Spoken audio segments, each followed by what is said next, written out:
Fala pessoal, estamos de volta com mais um Fala Doc Podcast. Eu, Deusdedit Brandão, otorrinolaringologista, aqui com meu amigo Ricardo Saik, neurocirurgião.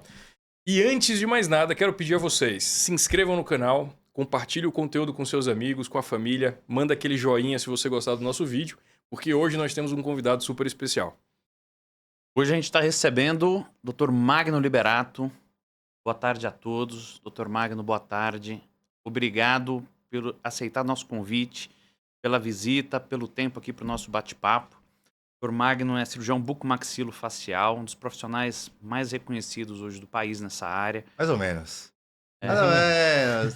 Tá bom. Não precisa mentir um pouco. Não tanto, não. Muito respeitado na área, um cirurgião conhecido. Então, obrigado pelo seu tempo, pela tirar aí para explicar para todo mundo que está ouvindo, nos acompanhando.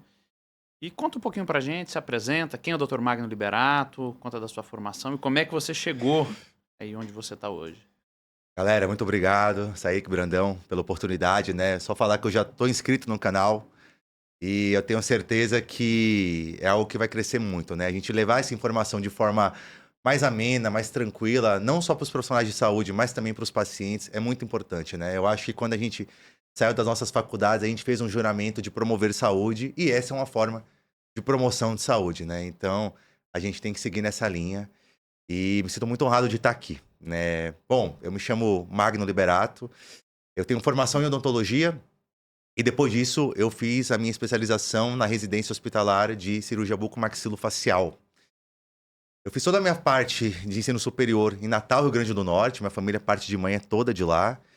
E aí, quando eu acabei a minha faculdade, eu queria ir para um lugar, né, um centro, um polo de estudo muito maior e eu acho que é o sonho de todo o Brasil vir aqui estudar em São Paulo, né? A ideia era, quando eu terminar minha residência, voltar para Natal e desenvolver o trabalho lá. Só que o mercado de trabalho te engole aqui, né, em São Paulo. Então eu fiz 3 anos de residência, fiquei mais um 4º ano opcional para cirurgias mais complexas. E aí depois eu já fui trabalhar numa equipe. Existe muito isso dentro da área da cirurgia, né? Você acaba a residência, você ainda quer galgar novas técnicas, quer ganhar mais confiança, você vai para uma equipe já formada, né? E não foi diferente comigo. A única diferença foi que geralmente você costuma ficar nessas equipes, né? 2, 3 anos, 4 anos, até adquirir ali mais experiência, ganhar mais agenda e seguir. Eu fiquei 5 meses. Eu fiquei 5 meses e aí eu já me senti ali uma alta suficiência para ir atrás da minha clínica, né? E é muito interessante que eu conto essa história, porque logo depois que eu terminei esses 5 meses com essa clínica e eu entrei locando sala em uma outra clínica médica, eu me lembro quando eu sentei na cadeira e falei, olha, meu primeiro dia aqui, agora eu vou estourar, agora vai vir paciente, eu mandei fazer receituário, mandei fazer cartãozinho, mandei fazer tudo. Sentei e falei, é agora, 3 meses sem atender um paciente. Isso aí. 3 mesezinhos, conta chegando, o empréstimo também. Falei, meu Deus, o que eu tô fazendo? E sem nenhum tipo de, de colocar prática, mas quase todo dia eu acordava um pouco arrependido de ter saído daquela equipe. Mas o orgulho era maior, né? Não podia voltar lá. Até que veio o primeiro paciente, eu fiz uma cirurgia ortognática, que a gente vai explicar depois o que é. Falei, nossa, agora eu vou estourar de novo. Mais 2 meses sem atender um outro paciente. Foram 5 meses com um paciente só na minha agenda. Aí depois as coisas foram melhorando, né? E como é uma especialidade que ela é pouco conhecida, a gente teve que começar a mostrar isso nas redes sociais, porque eu sei que a gente tem um trabalho muito grande pela frente ainda, né? A neurocirurgia, a otorrinolaringologia já é uma especialidade muito consagrada na área da saúde, né? E mesmo assim tem muita gente que não sabe as melhorias que vocês podem dar. A bucomaxilo, muito menos. Então, o legal da gente se divulgar é justamente saber que essas pessoas que estão por aí têm soluções para os seus problemas. A divulgação hoje, quando a gente fala de saúde nas redes sociais, né? Eu acredito que ela tem uma função muito maior do que divulgar o próprio trabalho. Ela tem uma função também de fazer a pessoa que está vendo do outro lado, ela se identificar com aquele tipo de problema, né? Às vezes a gente vê isso, olha, eu tenho uma dor, sei lá, no ombro, né? Que tipo de profissional que eu vou buscar? É um ortopedista, é um fisiatra, eu vou direto num fisioterapeuta, vou fazer uma massagem, vou fazer uma quiropraxia. E às vezes a gente busca um profissional de maneira geral e não tem ideia se é aquilo, não é, né? Então, quem nunca chegou num profissional e às vezes falou, olha, isso aqui não é bem minha área, procura outro. Então, o legal das redes sociais, como você falou, é isso, é divulgar tanto o teu trabalho, né, quanto quem está lá se identificar, né? Às vezes a gente ganha paciente com isso, mas a gente perde também, Sim, né? A sem gente dúvida. perde porque às vezes a pessoa olha, fala, olha, não é essa daqui, não é isso que eu preciso, ou não é essa vertente que eu tô buscando, que eu acredito, né? Então ela permite tanto o paciente chegar num profissional que tem uma atuação mais já identificada, né? Quanto ao médico, né? O cirurgião maxilo, ele receber já o paciente que está buscando algo naquele sentido, né? Então acho que você colocou muito bem. Uhum. Que tem essa função de promover saúde e de promover a informação para quem está assistindo. Disseminação né? de informação, né? Disseminação da informação. Exatamente. E como é que você chegou na cirurgia bucomaxilo? Por que você foi para essa área? O Cara, que é a cirurgia bucomaxilo? Excelente pergunta. A cirurgia bucomaxilofacial, né? O nome completo dela é enorme, né? Cirurgia e traumatologia bucomaxilofaciais, né? Eu brinco que é como se fosse a ortopedia do rosto. Então, o profissional ortopédico, então, mexe com cirurgias ósseas, só cada estrutura facial. Então, legalmente, nós somos habilitados de tratar acima aqui do ocioide até a região da fronte, né? E de uma orelha a outra orelha. Então, essa nossa estrutura da face é o que a gente é responsável por operar. Então, o bucomaxilo é uma especialidade da odontologia, certo? E a gente pode fazer tanto cirurgias ambulatoriais em consultório, como cirurgias hospitalares, né? Dentro das cirurgias ambulatoriais está a remoção de cistos, a remoção de tumores benignos, extrações dentárias, isso para cirurgias que a gente chama de oral menor, né? Cirurgias de baixa complexidade. E aí entra a área que é onde eu atuo mais hoje em dia, que são as cirurgias hospitalares. Então, cirurgias de reconstruções ósseas, cirurgias de reanatomizações faciais, problemas articulares do maxilar. Então, a bucomaxilo é a especialidade que lida com essas partes da ortopedia facial, né? E eu cheguei justamente nisso porque, na verdade, o meu primeiro semestre, quando eu decidi ir para a faculdade, para o curso superior, foi educação física, né? A minha mãe me deixou muita vontade de falar assim, cara, o que você gosta de fazer no colégio? Gostava de fazer esporte. Falei, e o que você vai fazer? Eu falei, cara, acho que é educação física. Minha mãe, tá bom, ué, vai. Só que no primeiro semestre eu vi que parece que não era muito o que eu queria, né? E a minha vizinha de porta, ela tinha começado odontologia. E aí eu cheguei, né, nela, até se ela estiver assistindo, Kádia, o nome dela é Kádia. Um beijo pra você. E aí ela falou que tava mamando o curso de odonto. Aí eu falei, cara, não conheço nenhum dentista, não me vejo como dentista. Falei, vou tentar. Podia fazer portabilidade na faculdade, né? As primeiras matérias da área da saúde são muito similares. Comecei, então entrei no segundo semestre de odonto. Odiei.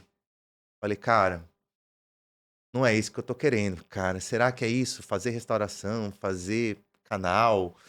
Não me enxergava trabalhando num consultório odontológico.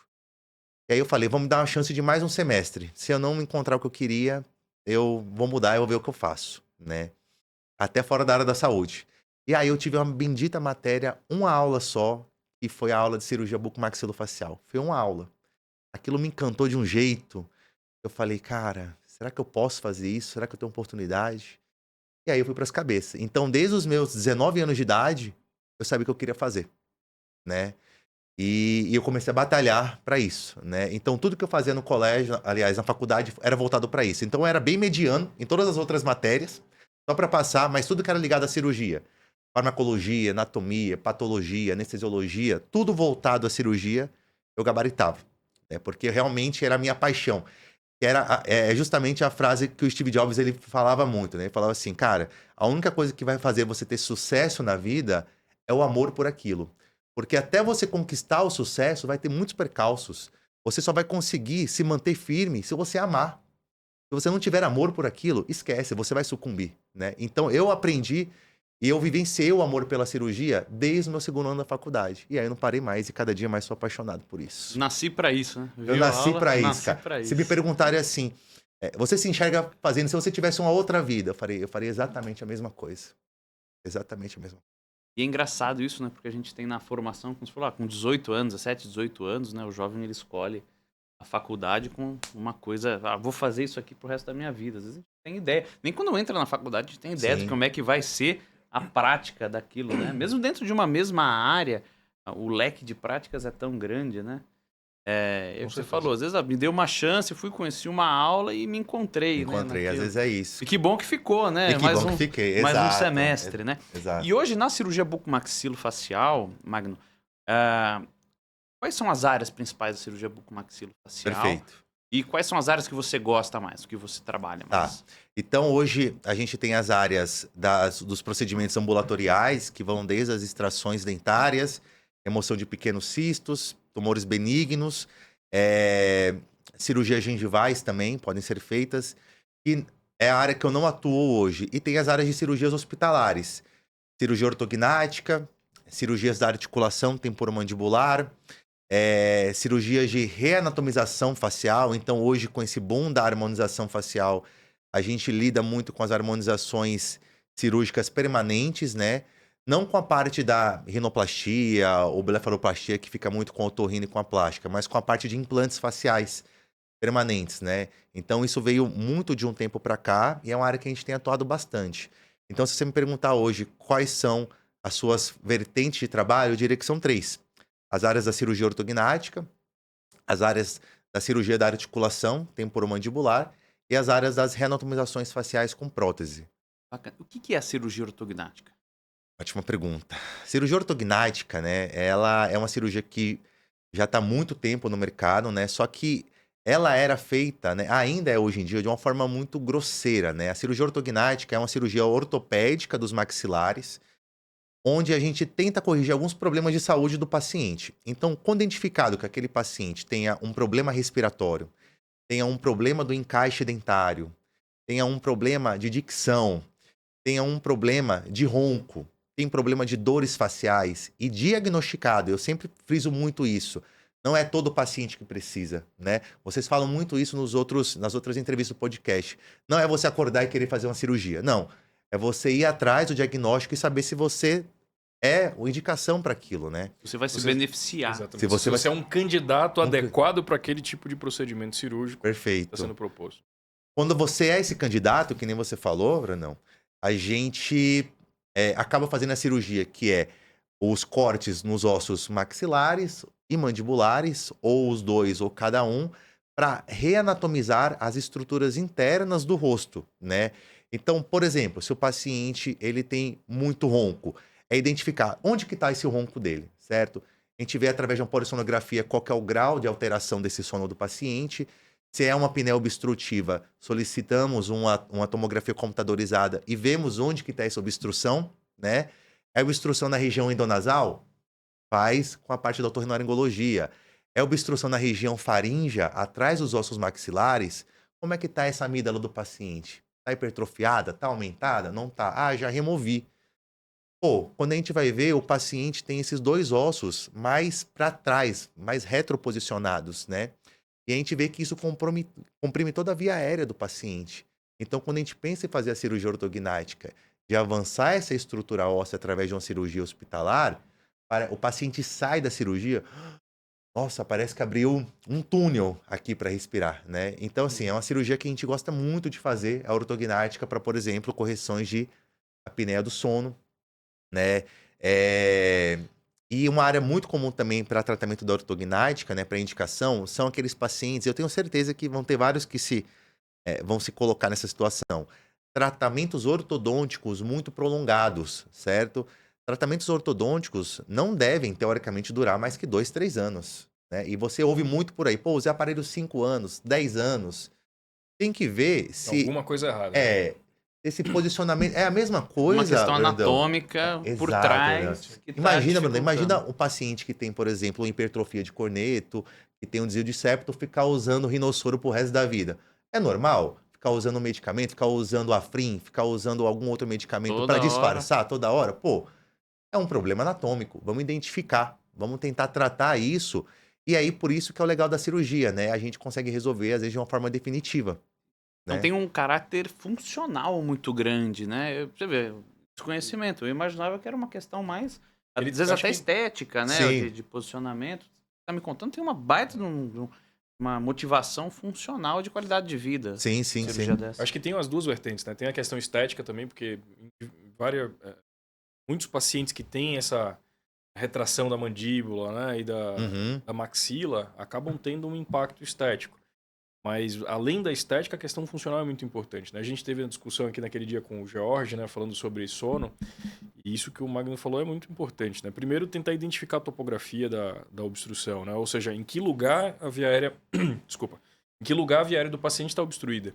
Né? Às vezes, tem correção Obstruir para... por quê, né? E por que Por obstruir. quê? Exatamente. Importante. Ah, tem obstrução. Por quê, né? O Exatamente. que é que está obstruindo? Qual que é a localização dessa obstrução? Desculpa, que faz com que ele tenha essa apneia durante a noite, né? Que ele pause a respiração durante a noite. E se ela é tratável cirurgicamente ou não. E a ortognática tem um papel bem interessante nesses pacientes que têm uma retração aí, às vezes, Bimaxilar, né? bimaxilar, né? Maxila e mandíbula. Aquele paciente que tem um queixinho curto, que tem uma hipoplasia de terço médio de face, né? Com maxilar retruso, são pacientes que acabam se beneficiando bastante da cirurgia. Você falou algo interessante, sabe, Bruno? Porque tem uma frase do Ivo Pitangui, né? Saudoso Ivo, né? Um dos maiores cirurgiões plásticos que a gente teve. Que ele tinha uma frase dele mesmo que ele falava: geralmente, alterações estéticas faciais, quando tamanhas, são geralmente acompanhadas de alterações funcionais. Então, aquele paciente que às vezes tem uma alteração grande na parte estética nasal, vamos avaliar como é essa parte endonasal do paciente. Uhum. Se o paciente tem uma alteração, às vezes, de um sorriso muito alterado, de um queixo muito para trás, muito para frente, muito torto, será que é só estética que está ali por trás? Vamos avaliar internamente esse paciente, vamos diagnosticar. Em bom Qual foi o problema português, dele? não tá feio só por fora. Não tá feio só por fora, perfeito. Cheio demais essa, não tá feio só por fora. E aí, a gente, quando feito o diagnóstico correto, a gente consegue trazer essas soluções. Por isso que é tão legal também, e aí você falou dessa parte estética, tem muito paciente que às vezes fica com receio de procurar tratamento, achando que é uma cirurgia plástica, que é uma cirurgia, por exemplo, totalmente no particular. Quando, na verdade, na área da saúde, se você tem um convênio médico e foi diagnosticado um problema de saúde e existe uma solução cirúrgica para isso, o convênio ele pode ser, né, ter a cobertura sobre aquele procedimento, né? Então acontece isso muito na área da neurocirurgia, Porque na é uma área do cirurgia torrino. funcional, Porque né? é uma Como a cirurgia gente falou funcional. agora. Se ela traz um benefício estético, é a cereja do bolo. Uhum. Entendeu? Não pode se ter, às vezes, barrar uma cirurgia por falar, não, é uma correção estética. Não, ela vai trazer um benefício estético. Mas isso Porque é você secundário. corrige. Porque aí entra o contrário da frase do Ivo, né? Então, se o paciente tem uma alteração estética que leva a um comprometimento funcional, se a gente faz o tratamento do comprometimento funcional, ele acaba melhorando a estética, em alguns casos. Então, é o que a ortognática traz, né? Por isso que foi grande essa procura nos últimos tempos, não só pelo tratamento das disfunções, das doenças, mas também pelo tratamento das estéticas faciais. O benefício estético benefício acaba estético. acompanhando. O Magno, tem uma coisa interessante dessa questão da cirurgia ortognática, que um tempo atrás a cirurgia ortognática era um show de horrores, né? O paciente saía destruído do hospital, parecia que um trator tinha atropelado, ele ficava isso. um bom tempo para se recuperar. E às vezes não era incomum você ver complicações da cirurgia ortognática. Isso, de certo modo, deixa os pacientes um pouco assustados, ressabiados, até nós da área de saúde, a gente às vezes até Meio receoso. meio né? receoso. Tem alguns colegas você até sabe, né? Você fala, peraí, ortognática não, ortognática, Calma peraí, lá, cuidado. pensa bem, né? Mas a ortognática evoluiu muito, assim como as nossas áreas que a gente acaba... Na coluna a gente sofre um pouco esse preconceito também. Exatamente. Exato. É coluna, né? Calma Pô. lá. Na coluna, na otorrino, a gente sofre muito ainda com alguns estigmas que foram colocados de que a cirurgia é agressiva, de que a recuperação é ruim, que dói, que incomoda, enfim. Hoje, como que está a ortognática nesse sentido da recuperação do Teve pós-operatório? uma evolução da técnica cirúrgica. Cara, a ortognática hoje em dia é outra coisa, né? É outra coisa. E eu encho a boca para falar sobre isso, porque assim, até uns anos atrás, quando a gente fazia com essa técnica convencional, né? Eu já vou explicar quais foram as melhorias. De cada 10 pacientes que a gente indicava uma cirurgia, cara, 3, 4 topavam, porque é aquele paciente que dava vida, é aquele paciente que não se importava se ia doer no pós-operatório, se ia ficar inchado, porque ele queria melhorar. Então ele dava vida pela cirurgia, né? Só que os outros 60% dos pacientes não topavam, falavam, não, isso aqui, pelo amor de Deus, ia pesquisar no Google, pós-operatória ortognática. Cara, paciente inchado, com dor, perda de sensibilidade no rosto. E é rosto, né, cara? Você não tem como esconder, né? Tá ali o que você tem que mostrar para a sociedade, né?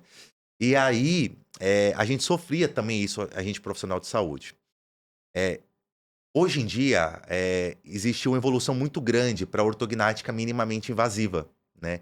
Então, a cirurgia ortognática minimamente invasiva sofreu a mesma evolução, por exemplo, que a cirurgia plástica sofreu com próteses mamárias.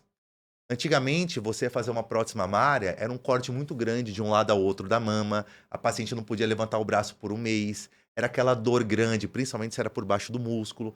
Então, limitava as indicações. Hoje em dia, as incisões das cirurgias mamárias é uma incisão de 1,5 cm, 2 centímetros, é aquele recovery 24 horas, que levanta o braço logo. Então, isso se deu muito por causa do aprendizado que a gente teve com as décadas passadas, sabendo que não precisa mais cortar tanto, não precisa mais descolar tanto tecido, não precisa mais usar tanto material. Você sabe onde ir os instrumentos de corte para não pegar nervo, para não pegar vaso, para não pegar músculo. Então, fez uma evolução muito grande, sabendo que se eu mexo menos no paciente, ele vai inchar menos, ele vai ter menos dor, ele vai recuperar mais rápido, ele não vai perder a sensibilidade por completo. O risco de complicações O risco de complicações diminuiu, entendeu? E a gente tem percebido que aqueles outros 60% que antes não viam, estão começando a vir. Estão começando a vir. Então, a ortognática minimamente invasiva, ela é realmente um marco, foi um divisor de águas em quem se propôs a aprender a técnica, né? Porque tem muito disso também, né? Às vezes o cirurgião já sabe que aquela cirurgia funciona na mão dele, né? Pô, eu já sei fazer uma cirurgia daquele jeito. Eu vou ter que aprender agora uma técnica nova? Poxa. Então, na verdade, ela pegou até um nicho muito específico de cirurgiões. Nem pegou os muito novos, porque eles meio que tiveram que aprender a técnica convencional. Demanda um domínio de técnica cirúrgica. Exato. E nem pegou os mais experientes, não vou falar mais velhos, os mais experientes, porque, não vou voltar para aprender isso de novo. Então pegou um miolo bem interessante, né? E a nossa sorte é que a gente estava nesse miolo, né? Então hoje existiram cursos preparatórios para isso, treinamento em cadáver, para você começar a melhorar essa técnica minimamente invasiva. E aí a gente tirou um paciente que era um pós-operatório de 2 meses para um pós-operatório de 2 semanas, de 10 dias. Então, quando você coloca na balança, pô, você quer se cuidar por 2 semanas para ter o resto da vida de benefício? E se cuidar, não no sentido de ficar acamado, parado, não, mas ficar um pouquinho mais quieto, fazer um gelinho no rosto, uma fisioterapia, uma fono, e daqui a pouco tá bem? Cara, os caras topam. 15 dias tranquilo de Netflix. Netflix, né? Comidinha do iFood, e aí vai indo, né? Então, teve essa evolução grande, cara. E a tendência nossa é cada vez mais melhorando, né?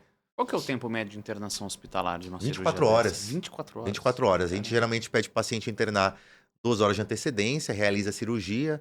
É uma cirurgia que tem em torno de 3 a 4 horas de duração, né? Ele permanece à noite internado, no outro dia vai para casa. É uma cirurgia segura. É uma cirurgia segura. Eu acho assim, sabe? Toda cirurgia, quando bem planejada, é segura, né? As complicações que a gente vê... Quando bem planejada e bem indicada. Bem indicada. Bem né? executada. Bem executada. Tudo bem feito, é maravilhoso, né? Mas exatamente isso. As complicações que a gente vê, isso em qualquer cirurgia, geralmente, quando da parte do profissional, é importante falar, porque também existe parte de culpa do paciente, né? Então, se a equipe técnica ela é bem treinada, ela conduz tudo correto, a gente tem bom sucesso. E aí entra outra vantagem hoje em dia das cirurgias ortognáticas, os planejamentos cirúrgicos virtuais. Então, a mesma coisa, por exemplo, que a otorrino, que a neuro, ela teve com estudo de tomografia, estudo de ressonância, mapeamento de nervo, mapeamento de artéria, exatidão de onde vai cortar, hoje a gente tem na cirurgia ortognática. Então, os planejamentos cirúrgicos hoje, a gente consegue fazer fotos do paciente, do rosto, tomografia computadorizada, escaneamento facial. Eu não estou falando coisa de inteligência artificial, não. Estou falando a nossa realidade mesmo. E a gente consegue ver o paciente como ele é, porque a gente transforma ele em um avatar no computador, só que um avatar humanoide, e leva ele ao já o resultado que a gente vai conseguir. Então, o paciente ele já tira aquele peso da ansiedade, saber, cara, como é que vai ficar meu resultado? A gente mostra. E hoje em dia a gente está tão seguro de mostrar o que a gente consegue alcançar, porque a gente sabe o que consegue chegar naquele resultado. Antigamente, não. A gente deixava o estudo mais pra gente, mais pra equipe, né? Mas era algo que me incomodava muito, principalmente na época da residência, quando o paciente chegava para os meus professores e fazia uma pergunta fatídica.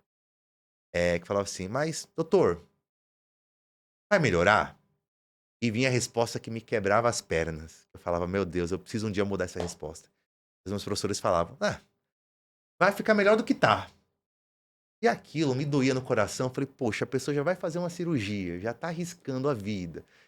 Isso naquela época, tô falando 10 anos atrás. E eu dou a resposta que vai estar melhor do que tá. Pô, vai chegar um momento que não vai ser essa resposta. E chegou já.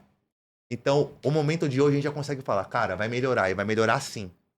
Né? A expectativa é essa, né? O que você acha? Exato. Né? E você puxa o paciente. E pode acontecer do paciente não gostar, ele olhar e falar, pô, não gostei desse negócio. Não, pode acontecer do paciente, por exemplo, nos casos que a gente faz a ortognática para avanço da mandíbula. O paciente, como ele está acostumado com esse rosto, ele pode falar, ô doutor, você não acha que está muito exagerado não, esse queixo aí e tal. E aí você pode fazer alterações no planejamento. Não, então o quê? Eu vou diminuir um pouquinho e tal. Pô, agora eu gostei. Entendeu? Então, existe também essa troca de planejamento com o paciente, entendeu? Você traz ele. Eu brinco que é como se fosse você construir uma casa. Você vai apresentar um projeto. Você, sem antes aprovar esse projeto, você não constrói. Então, sem antes aprovar o planejamento, você não vai para a cirurgia. Entendeu? Então, por isso que eu percebo hoje em dia os pacientes indo com menos ansiedade para a cirurgia. Porque aquele medo do resultado que vai ser alcançado, a gente já tirou antes. Já existe uma expectativa de como vai ser. Alcançável. Exato. Alcançável. E não só aquela surpresa, né? E aí, como vai ser? Como que eu vou ficar depois? Tô indo pra uma festa pegar surpresa o espelho, aqui. Ficou assim, putz, não era o que eu queria. Não, entendeu? Não é isso. E hoje vocês têm uma margem por exemplo, de avanço e tudo mais, você consegue calcular ali certinho quantos milímetros você vai projetar o queixo. A gente consegue hoje, Brandão, em decimais de milímetros. Então, assim, 5,53 milímetros para frente a gente consegue, entendeu? Interessantíssimo. É incrível, assim, e o poder de precisão é esse. A gente já fez várias comparações de levar. A gente sempre leva o nosso computador para o centro cirúrgico, né? Existem TVs no centro cirúrgico que a gente espelha, né, a imagem. E eu falo, por isso que a cirurgia demora 4 horas, porque não é só operar, é operar e checar. É operar e checar. Então a gente vê se o que a gente planejou antes, a gente está cumprindo. Está sendo executado. Está sendo executado. Porque se sai do nosso planejamento, é tão preciso o computador, a gente fala, alguma coisa eu fiz de diferente aqui na cirurgia, vamos rever. Então a gente confia, ultimamente, hoje em dia, tanto quanto a nossa técnica cirúrgica no que a gente planejou antes. Entendeu? A ponto da gente trazer com exatidão o que a gente planeja. Isso que é o legal. Que bacana. E a outra área que você falou de atuação, além da cirurgia ortognática, é a cirurgia de articulação temporomandibular. Né? Que a gente chama carinhosamente de ATM, né? Conta aí pra gente, pra quem tá assistindo, o que é a cirurgia de ATM. Boa. Antes, posso pedir uma coisa?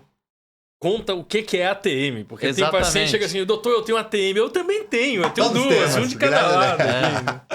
Excelente.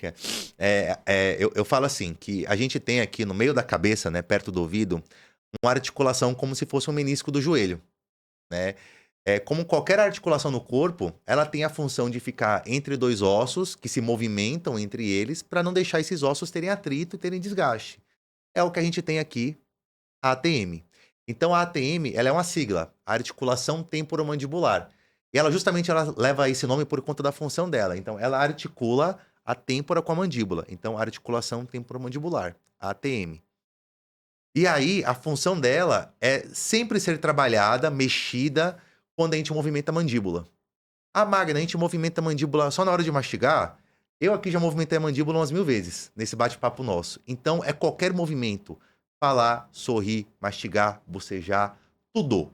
Tudo, essa articulação, ela é mexida. Sofrem, né? Porque elas falam pra... Todo mundo, cara. E aí, Brandão, a gente tem que ver que uma articulação, ela só começa a inflamar mediante a um problema, tirando doenças, né, sistêmicas, mas mediante um problema, sobrecarga. Então, se você leva essa articulação a uma sobrecarga, ela acaba inflamando. E da inflamação que vem o outro nome que é a DTM. Então, que às vezes confunde o paciente é a sigla ATM e DTM. Então, ATM é a articulação e DTM é a disfunção temporomandibular.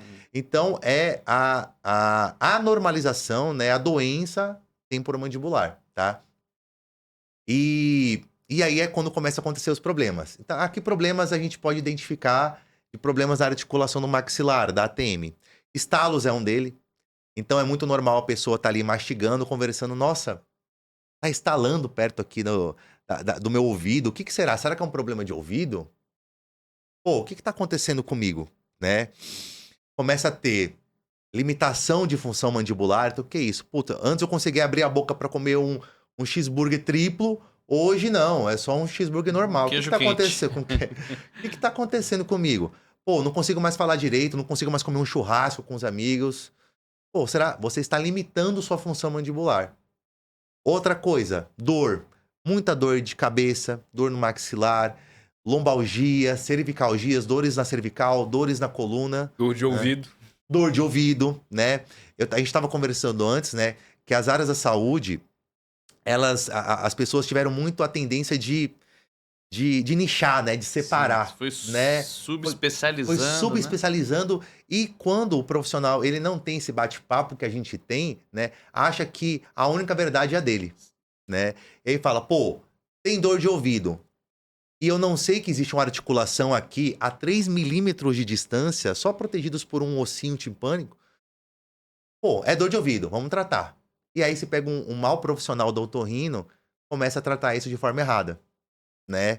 Então, é muito comum, por exemplo, eu aposto você receber pacientes com dor de ouvido e não ter nada no ouvido. Tô mentindo? O tempo todo. Toda Toda semana cabeça, chega alguém que é o dor de cabeça também, é a mesma coisa. Dor de cabeça, uma atrás da outra. Cervicalgia, lombalgia, direto. Não, dor de cabeça direto, tu tem uma dor aqui e piora quando abre a boca.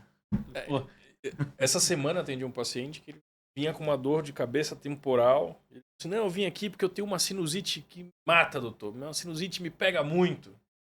Seu nariz entope, sai secreção, perdeu o cheiro, o olfato. Não, só a dor de cabeça aqui. Me conta mais. Aí você vai examinar o cara com baita de um estalo de ATM e tudo mais. Então os pacientes confundem muito essa questão.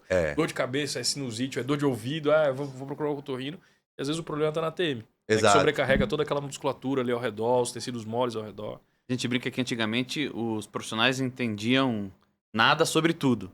Né? O médico entendia nada sobre tudo. E hoje entende tudo sobre nada. Perfeito. Né? É um subespecialista daquele ossinho. Dá só daquilo, né? só sabe enxergar aquela situação. Exato, né? mas acho que tão importante que a gente saber aquele ossinho é pelo menos conhecer os vizinhos, né? Exatamente. Você não precisa saber de tudo, né? Mas pelo menos o que está envolvido. Tem ali em volta, o que pode ter de área correlata, né? Exatamente. E muitas vezes a solução não passa pela gente, né? Passa em saber que não é a gente, principalmente, não mexer, né? Como você, nesse caso aí, às vezes iniciar, tem uma sinusite, bota remédio, e aí começam iatrogenias, né? A gente Exatamente. Problemas causados pelo tratamento, que é um tratamento desnecessário. Exato, né?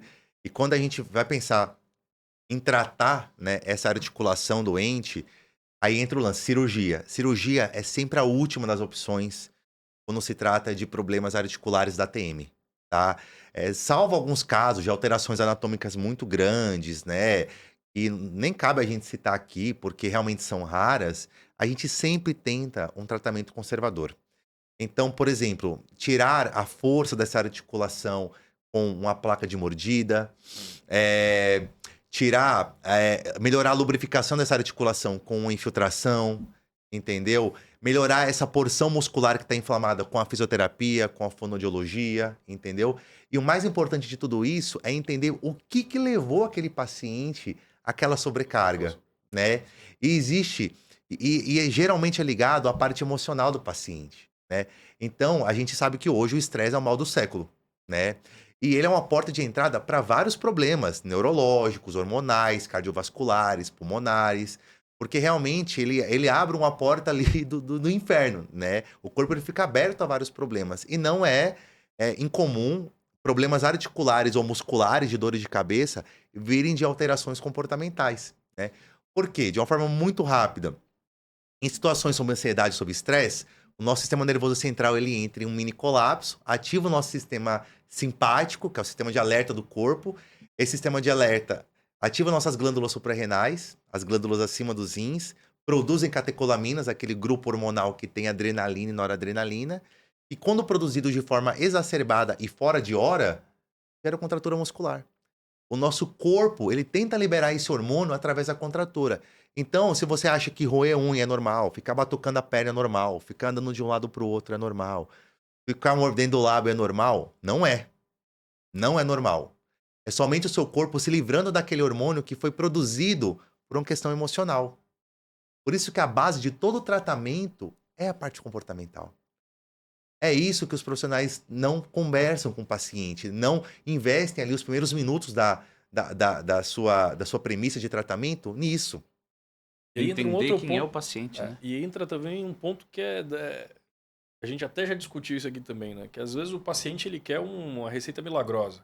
Isso. E aí ele não quer tratar, ele não quer reduzir o estresse, ele não quer fazer terapia, ele não quer mudar o hábito de vida, ele não quer praticar uma atividade física. Ele quer um procedimento que vai resolver a vida dele. Doutor, eu vim aqui para você resolver meu problema, opera minha TM, e aí junta esse indivíduo com um cara que às vezes acaba tendo, né, uma postura um pouco mais agressiva, e você tem uma catástrofe em frente, né? Cara, você falou tudo, Brandão. Porque assim, hoje em dia as pessoas, né? Por exemplo, elas não querem emagrecer, elas querem ser emagrecidas. Elas não essa é a querem, elas palavra. não querem ganhar, elas querem que ganhe massa por elas, querem já ver aquilo. Hoje em dia as pessoas estão muito imediatistas, né? Eles Isso é a querem comprar o loucura. resultado, Querem comprar o resultado, e não é Pra assim. ontem. quando eles têm que ser construídos. E A gente se sempre você não fala oferta isso, você é um mau profissional. Você não sabe tratar, entendeu? Existe um tratamento que a gente sempre fala que é o tratamento mais difícil de ser executado, que é o MHV, que é a mudança de hábito de vida.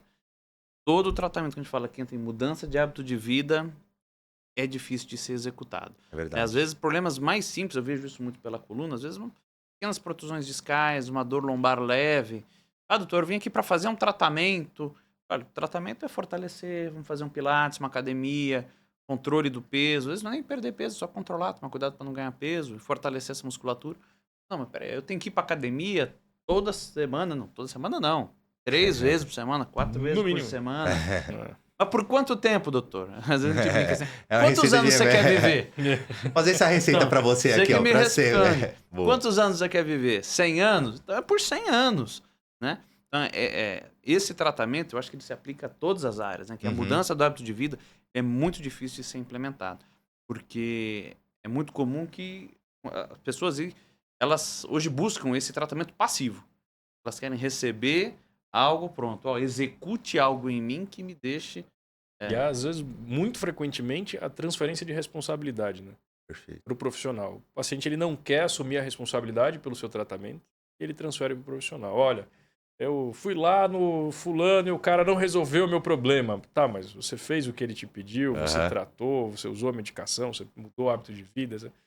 Então, É verdade. Por isso que eu falo assim, geralmente os pacientes eles não costumam ter dores articulares ou de cabeça nas férias.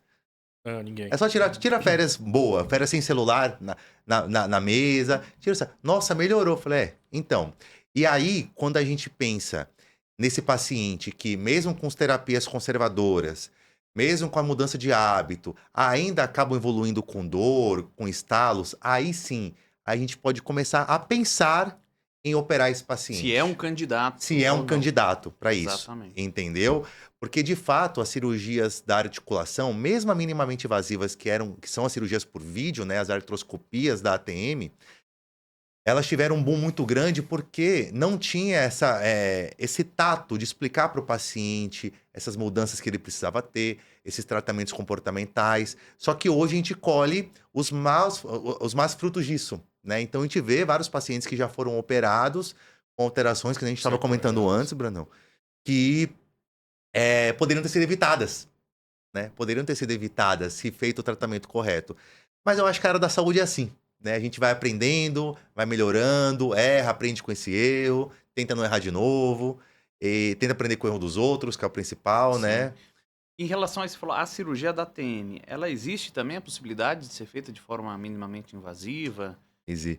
Me falam, no seu caso, as suas cirurgias de coluna tiveram essa evolução Gigantesca. gigantesca? A cirurgia mais habitual, 10 ou 15 anos atrás, embora ainda é feita, ainda é aceita, eu enxergo hoje como... eu pessoalmente enxergo como inapropriadas, como inadequadas. Né?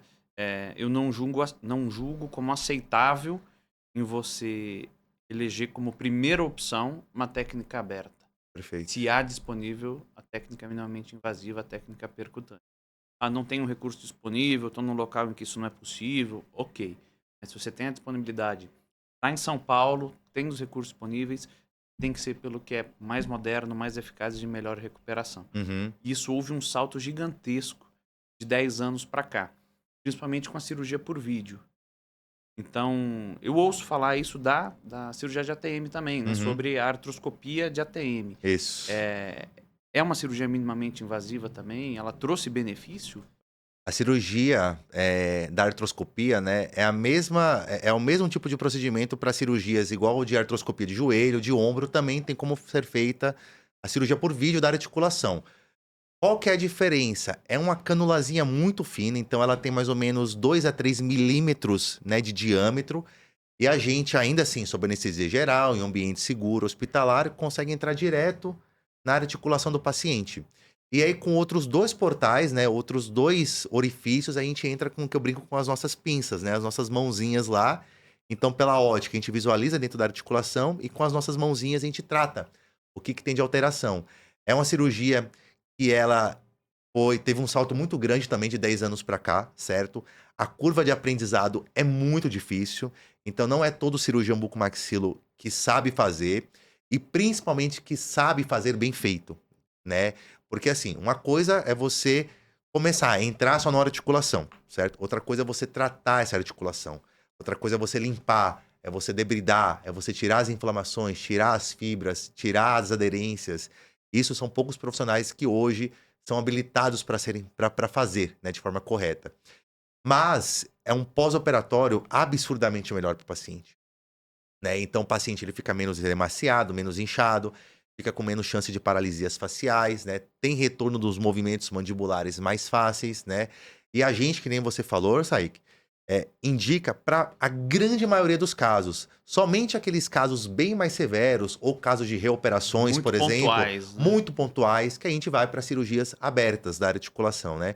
E até hoje melhorou muito. Então, antigamente, os cortes, né, eram cortes muito grandes aqui na região perto da orelha. E hoje diminuíram, né, para praticamente metade desse tamanho. Então, depende sim qual que é a indicação para melhor técnica. A expressão que eu uso sempre é que a gente tem que ser o máximo possível resolutivo ao ser o mínimo possível invasivo. Perfeito, perfeito. Eu postei, pegando esse gancho que você falou, eu postei ontem sobre uma cirurgia que a gente fez, uma reabordagem na articulação, que a paciente já tinha sido operada, né? Tinham colocado pinos de metal na articulação dela para segurar a articulação no lugar, só que não adiantou. E a gente ia ter que fazer a remoção desses pinos e reposicionar a articulação. E aí, o Samuel, que é um bucomaxilo brilhante, que opera comigo também, a gente opera junto, ele teve a ideia, cara, vamos fazer uma cirurgia dobrada. Vamos fazer parte via artroscópica para tentar melhorar essas inflamações da articulação, soltar a musculatura que segura ela, e aí a gente faz um corte bem menor só para tirar as âncoras. Cara, e eu postei ontem sobre isso, falei dessa técnica dupla, que foi a primeira vez que a gente fez. Foi um sucesso, já vou trazer isso para as outras pacientes, e eu comentei justamente sobre isso. Não é só você resolver o problema, mas você resolver da melhor forma possível, mesmo que traga mais dificuldade para você. Porque não é sobre a gente que a gente tá ali, é sobre o paciente, né? Então a gente não tá inflando o nosso alter ego, a gente quer o melhor pro paciente. Então mesmo que você se desdobre, é por ele que a gente tem que fazer esse melhor, né? Ponto interessante. Além da artroscopia, existe também, assim como outras articulações, tipo joelho, quadril, uma curiosidade minha, assim. Uhum. Também tem, eu já vi que existem algumas próteses de mandíbula e tudo para reconstrução, principalmente. Tem para TM também uma prótese de cabeça ali do Tem, exatamente, é a mesma côndilo coisa. da mandíbula. É exatamente isso, exatamente. É como se fosse, pensa uma prótese bacia quadril, sabe? Quadril e fêmur. É a mesma coisa, né? Um encaixe macho-fêmea, né? É a mesma coisa que tem aqui para articulação. Então são casos, por exemplo, de espondilite anquilosante, né? Doenças que vão deixando a articulação muito ressecada, muito pedrada, reabsorções condilares, né? Que você vai perdendo o osso do côndilo mandibular muito cedo, né? Aí sim a gente não tem muito o que fazer, né? A gente tem que fazer a substituição dessa articulação. Então a gente faz uma cirurgia que é esse mesmo corte, só que a gente tem que fazer um corte a mais aqui na região posterior de mandíbula, né? Fica abaixo aqui da linha da mandíbula para esconder um pouquinho a cicatriz. E por aqui entra-se a prótese do côndilo e por aqui entra a prótese da fossa mandibular, né? E aí dentro eles se encaixam, né? A gente não faz um corte inteiro daqui, porque bem nessa região aqui, né, entre a orelha e a mandíbula é onde passa a inervação facial, que é o nervo que dá motricidade para o rosto. Então a gente deixa ela quietinha ali para não ter problema. Mas sim, a mesma forma que existe prótese de quadril, prótese de joelho, também tem prótese da ATM. Casos específicos, isolados, a gente espera que continue assim, né? A gente espera que continue assim. Bacana.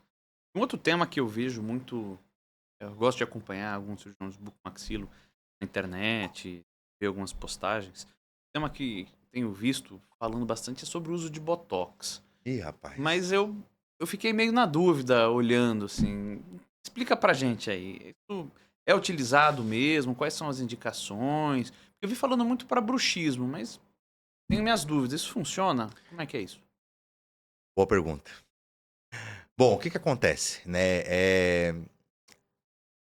Isso foi-se um boom muito grande nesses últimos meses, né? O uso de toxina botulínica, né? Por exemplo, Botox, para tratamento de bruxismo. Eu vou até olhar para a câmera aqui para falar. Bruxismo não trata. Aliás, bruxismo não é tratado por Botox. Ponto. Certo? Então, o que se fala, não, eu vou passar Botox para tratar o seu bruxismo. Não, você está sendo enganado. Certo? O que o Botox ele faz, na verdade, na musculatura, né? Ele causa uma paralisia transitória, né? E parcial naquele músculo, daquela fibra muscular, né? Para quando você apertar, fazer o bruxismo, não gerar tanta força. Mas qual que é o problema disso? O bruxismo em si, ele não é um problema. Não é ele que causa dor, mas sim a frequência do seu bruxismo.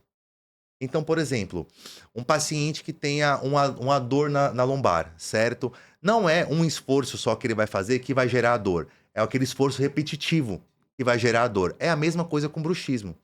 Então, o Botox, ele não tira a frequência da contratura, certo? Ele tira a intensidade. Então, se eu continuar sendo frequente com o meu bruxismo, a dor vai vir de todo jeito. E você vai estar gastando dinheiro sem necessidade. O hábito tá lá. O hábito tá lá, perfeito. Então, existe, né, a falsa impressão da melhora. Por quê? Porque de fato melhora. Mas pode ter certeza, vai ser o primeiro mês. Certo? Vai ser os primeiros 2 meses. Depois você vai querer voltar para fazer mais. Vai querer voltar para fazer mais. E aí, essas idas frequentes no profissional que vai estar fazendo você, certo? Vai começar a dessensibilizar aquela musculatura. Lembra que Botox não é um remedinho. Qualquer. Não, é uma toxina. Exato. Botulínica, né? Então, ele começa sendo aplicadas nos mesmos pontos, a causar ali pontos de formação de gordura, certo? Aquele osso que está por trás daquele músculo, ele não tem mais aquele estímulo da contratura muscular, então o osso começa a ter pontos de fragilidade, começa a ter reabsorções. Então, já tem estudos que estão mostrando, né, doenças ali osteopênicas por conta disso. Então, eu creio em um cenário assim, realista até da nossa área, que a gente vai enfrentar uns problemas muito grandes pelos próximos 3, 4, 5 anos com esse uso indiscriminado do Botox, certo? Magno, você nunca usa Botox? Não. Existe um tipo de doença que é para o uso da toxina botulínica, que é, por exemplo, as distonias oromandibulares. Isso perfeito. Isso a neurologia usa, certo? Isso a bucomaxilo usa, a dermatologia usa, que é para aqueles pacientes que têm aqueles espasmos mesmos, né? Que levam a essa contratura que a pessoa não tem a noção que está fazendo. Aí beleza, certo? Só que sempre tem que ser acompanhado do diagnóstico. Sempre que tem que descobrir a causa. Porque o Botox não é tratamento de causa, é tratamento de sintoma. E tratar sintoma é muito fácil. Tratar sintoma de dor, remédio. Tratar sintoma de congestão nasal, é descongestionante. Não tá é o famoso enxugar Não gelo. tá tratando né? doença, tá tratando sintoma. É fácil, entendeu? Só que por que foi feito de forma demasiada? Porque mercadologicamente é viável, é um produto Botox caro, o Botox é um nome bonito, atrativo, né? é fácil de ser feito. Alivia os sintomas, é baixo o índice de complicações, entendeu? Dá uma percepção de melhora. Dá. Mas fica assim, meu alerta para os profissionais de saúde. Cara, pense direito, sabe? O que você tá fazendo, o que você tá fazendo pelo seu paciente, porque pode ser que você tá criando um vício nele que não vai ser legal lá na frente, tá? Então, toxina botulínica, sim, faz parte de um dos tratamentos do controle, certo? Do bruxismo, mas é de longe a solução viável, tá? Interessante, eu não tinha ideia disso. A gente vê isso, né? E Uhum. interessante falar isso não só para os pacientes, mas para os profissionais de saúde, Sim. né? É a nossa Porque, responsabilidade, como você né, cara? colocou, assim, às vezes, talvez o profissional de saúde que está lá não teve essa percepção Sim, ainda, sim, sim, né? sim. Ah, tô dando porque melhora o sintoma, melhora o sintoma, mas a custa de quê, Exato. né? Exato. E é aquela. A gente até discutiu antes, né? Entra naquela área cinzenta também daquelas indicações que às vezes o indivíduo faz, ele, né, vai ter um ganho Um ganho secundário, financeiro, sim. financeiro, que Financeiro, comercial. Comercial, Ganho que comercial. não justifica, né? Você Eu coloca o vendo paciente isso, em né? risco. Ah, eu vendo botox pro Cara, é muito paciente. doido, né, Exato. cara? Porque assim, hoje em dia a área da saúde parece que ela perdeu aquela essência de cuidado, né, cara? Eu vejo assim, tem muitos profissionais, ó, hoje em dia, por exemplo, o último dado do CNJ saiu que tem um pouco mais de 500 mil médicos atuantes no Brasil hoje, né? A previsão para daqui a 10 anos é ter mais de 1 milhão de médicos, né? É, então, estão abrindo muitas faculdades, estão formando profissionais que... Porque eu sempre falo assim, né? O profissional que ele é formado, ele tem que querer melhorar. Porque se contar só com a faculdade, se contar só com o curso superior, cara, ele não vai conseguir sair dali realmente preparado. Então, ele tem que querer ir atrás, estudar, ser autodidata.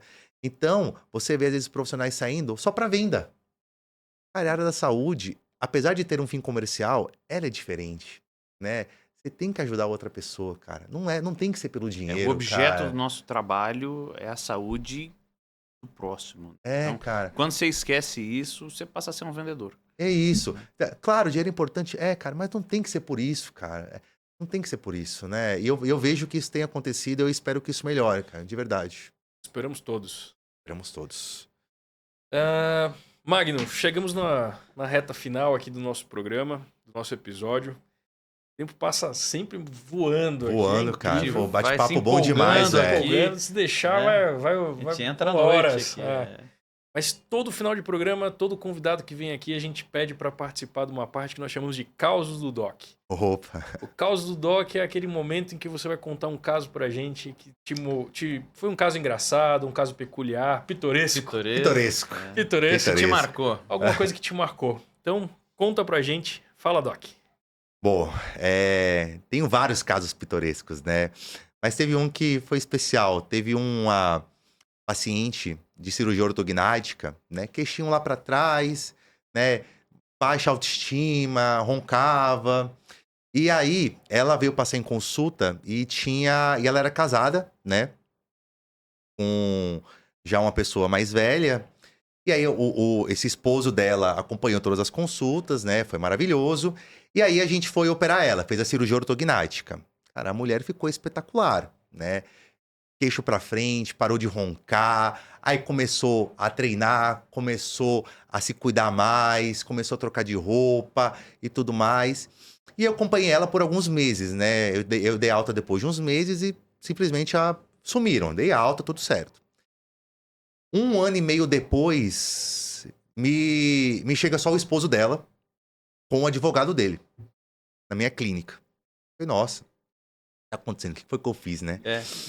E aí eles vieram pedir o prontuário da paciente, né? Eu falei, olha, eu não posso dar o prontuário, é um documento da paciente. Se vocês forem requerer, tem que ser com a ordem judicial, né? Ou algo do tipo. Aí eu falei, mas por curiosidade, por quê? Né? Eu falei, não, então, é porque desde que você operou ela, né? Eu paguei toda a cirurgia, eu investi, eu fiz tudo. E depois que ela ficou muito melhor, bonita, ela separou de mim. E aí, todo aquele investimento que eu fiz nela, eu não tô colhendo nada.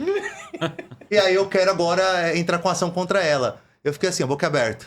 Eu falei, cara, não é possível. Ele falou, e eu vou atrás. E o advogado, ele vai atrás. Eu falei, bom, tá bom, me traz o documento que eu libero. Mas aí não voltou mais. Eu acho que eles devem ter entrado em algum acordo lá.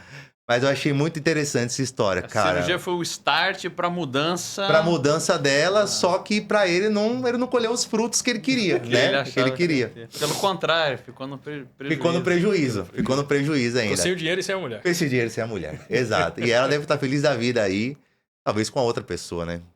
Quem sabe? Ou aproveitando a vida sozinha. Bom, Magno, obrigado pela visita. Estamos chegando no final. Sempre no finzinho a gente sempre deixa uma lembrança aqui para quem nos visita. Ô, rapaz.